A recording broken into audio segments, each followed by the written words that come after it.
ఊహల ప్రపంచాల్లో తేలిపోవద్దు అని చెప్తున్నాను. ఎందుకంటే నువ్వు ఊహల ప్రపంచాల్లో తేలిపోయిన ఊహలన్నీ, నువ్వు కట్టుకున్న గాలి మేడలు పేక మేడలన్నీ కుప్పలా కూలిపోయే పరిస్థితులు ఎదురవుతాయి. ఎదురైన నాడు నీ విశ్వాసము దెబ్బతినకుండా, నువ్వు మంటిని లక్ష్య పెట్టకుండా, నీవు ఆయననే హత్తుకొని ఉండాలని దేవుడు కోరుకుంటున్నాడు.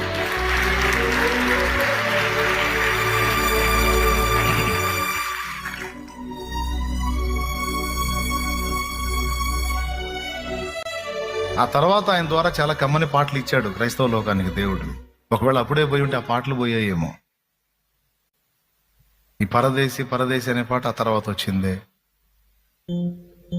ఎందుకు ఇంకా కన్నీరు అనే పాట ఆ తర్వాత వచ్చింది, పునరుద్ధానుడ నా యేసయ్య అనేది ఆ తర్వాత వచ్చింది, ఏనాటిదో ఈ బంధం ఆ తర్వాత వచ్చింది,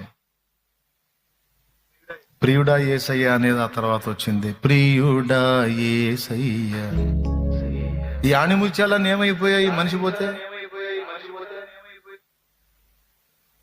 భార్య పోయింది, భార్యను హత్తుకున్నాడు, భార్య పోయింది, ఇంకేం చేయాలి? నా గతి ఏంటంటే దేవుడు చూశాడు, నీకెవరూ శాశ్వతం కాదురా, నేను